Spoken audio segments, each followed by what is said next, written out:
Hey guys. Last Tuesday, Never Shout Never's new album, Harmony, came out. And I bought it because I like him. Anyway, so this week I kind of just want to talk about that. So he'd been working on this album for a while. He'd been posting, he'd record songs just in his bedroom or whatever, and he'd post them on YouTube. So there's this website where you can take YouTube videos and just take the audio out of them. So I've been listening to those. And a lot of them were on here, most of them were. So it was kind of cool to see how they'd progressed. The first song, Harmony, was one of those. I love the lyrics to the song because it's just kind of talking about how, it has just a really good message. Everyone is just always thinking about themselves and getting wrapped up in little unimportant things, But that's not what life is about, Life is about, us as a whole, everybody helping each other out and stuff. So, yeah, he brought his ukulele back in the song Cheater Cheater Best Friend Eater, which is cool because I don't think he used his ukulele at all on his last album. And ukuleles are awesome. The world would be a happier place if there were more ukuleles going on. Let's see. Lovesick I really liked. It was another one that was on YouTube. But it was really cool because before it was just, guitar. I think he might have had a harmonica in there. But with the album version he had a piano. He had kind of a waltz thing going on. It was really cool, just musically. Piggy Bank was another song on there, and the first time I heard it, I really didn't like it. It's banjos, kind of hillbilly kind of deal.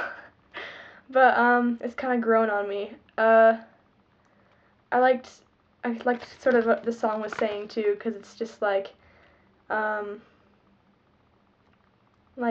life, don't get wrapped up in money. It's okay if you don't have a lot of money. There's more to life than that. I don't know. I'm just kind of a hippie lately, The song I Love You More Than You Will Ever Know, I don't know, it was alright. I liked First Dance. It was just kind of upbeat and happy and goodly. I'm just got this little booklet here going through all the songs. I liked Trampoline. That was another one that he had on YouTube. That was just kind of fun. Let's see. Sell Out was on YouTube too. I love that one. And I don't know if this is exactly what it's about, but around the time when he put this song out on YouTube, he had posted a MySpace message thing talking about how he wanted to release his next album under Christopher Drew rather than Never Shout Never, and he was going to talk to his people and see if he could do that, but he didn't end up doing it. So I'm guessing that this has something to do with anger towards people trying to control him. There's this one line and it was you've got a problem with the way I think, I've got a problem with the way you think that you can program me like a damn machine. And so yeah, clearly there was something going on there. I don't know exactly what it is. Maybe I'm totally wrong, and someone's going to watch this that actually knows, and be like, dude, you don't know what you're talking about, shut up. But that's okay. So, as a whole, I thought this album was pretty good. I'd recommend buying it if you're into Never Shout Never.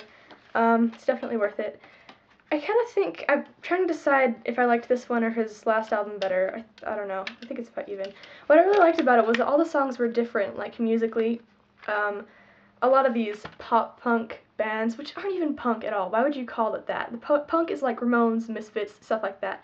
Pop-punk these days, We the Kings, The Maine, Hey Monday, stuff like that is classified as pop-punk, which is ridiculous because there are no elements of punk present at all. So I don't know what they think they're trying to say with that. It's ridiculous. Anyway, so all their songs just kind of blend together and sound the same. But this, I really liked it. They were all different. They had a lot of crazy instruments going on, not that crazy, but, he got his ukulele, banjo, harmonica. They just all sounded different. It was fun. So yeah, I like it. You should go buy it. And I love the message that he puts out with a lot of his music. With What Is Love, the song Love Is Our Weapon. It's everyone is just so wrapped up in themselves and so selfish, and I think that he's right, everyone just needs to love each other, and what are you gaining by hating anybody else? Just let go of your grudges and love everybody. I mean, if someone killed your dog or something, then that'd be one thing, and I could understand why you would dislike them quite a bit. But when these even I was like this. Before I started listening to Never Shout Never, I was reading some of my old journals from a couple of years ago, and I was just cynical. And when I started listening to Never Shout Never and getting into what he's all about, it kind of sort of opened my eyes, and I was hey, I'm getting wrapped up on these little things, and it's just making me less happy, don't get so wrapped up on little things that aren't perfect, because life's not perfect. You just kind of have to embrace it, like, enjoy little things in life, and don't get too concerned if things don't go exactly the way they're supposed to, because it's okay. Like, it's not about you and your little problems, it's about everything as a whole. Like, I don't know. Maybe I just sound like some crazy hippie who's on drugs. I'm not on drugs, by the way. I've never done any drugs, and apparently people think I look like a stoner, which is understandable due to this hat. Yeah, but drugs are a different story for another day. Maybe I'll talk about that next week. Woohoo! Anyway, I'm gonna stop talking now. But yeah, I would highly recommend picking this album up. It's called Harmony. It's by Never Shout Never. Good stuff. Have a nice week, people.